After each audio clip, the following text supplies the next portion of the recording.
This is breaking news from Channel 13 Eyewitness News. Shootout in the test center, and then he looked at me with like a devastating look, like this can't be really happening. And then that's when everything just went all crazy, and they started telling us to get out, run as far as you can away from the place. So that's where we went. Did everyone evacuate? I was just worried about myself getting out, but. Have you talked about this possible scenario as a company? Have you been trained? Tragically, it was happening today. A workplace shooting this morning at a Cummins plant in southern Indiana. 2 people are now dead from that apparent murder-suicide at the Cummins engine plant in Seymour. Now, I want to show you what the scene looked like minutes after this shooting. You can see police cars outside the Cummins plant. Officers were inside securing this building. The violence erupted early this morning at the plant in Jackson County. Carrie Klein has been on the scene talking with investigators. So, Carrie, what have you learned?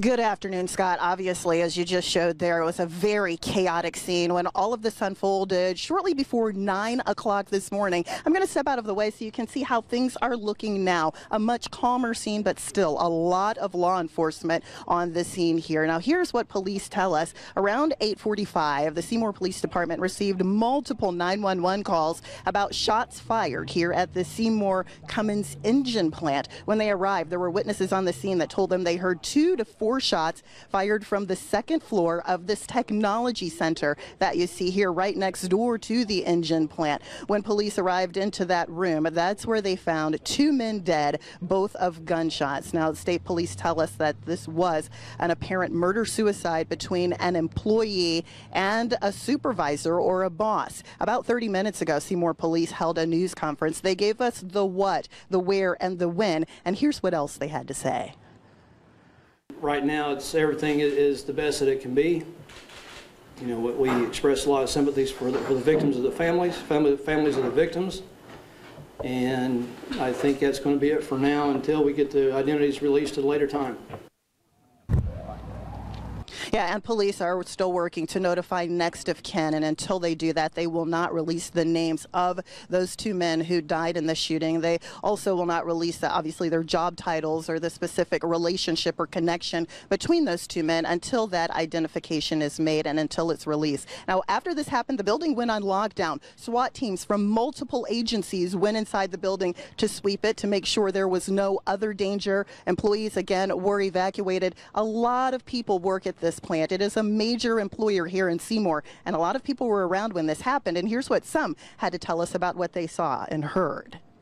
We're working on 19-liter line. I was standing next to a buddy of mine. He works there, and he's ERT. It came over his badge thing, said, you know, there's been a shootout on the tech center, or in the tech center side, which isn't too far from where we're working.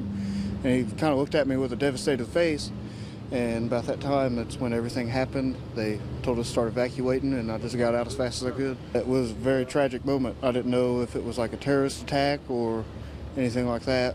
It was a life or death situation. I just had to get out of there.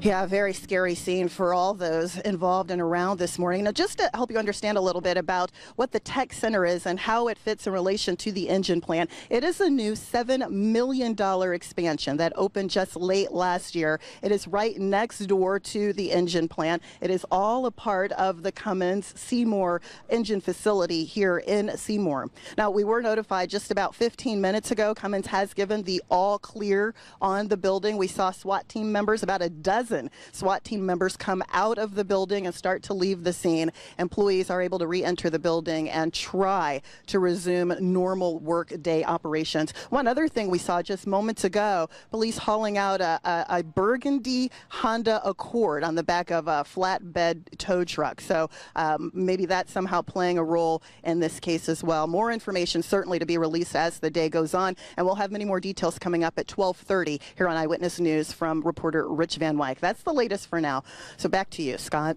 Yeah, that investigation just getting started down there in Seymour. Carrie Klein, thanks so much. Indiana Governor Mike Pence reacted to this shooting, saying, "Our hearts go out to the family of the victim of this senseless act of violence at the Cummins plant in Seymour earlier today. We commend local law enforcement for their swift response to this incident. As Carrie mentioned, we do have another crew in Seymour. They're gathering information at this hour. You'll hear what they have learned coming up today at 12:30.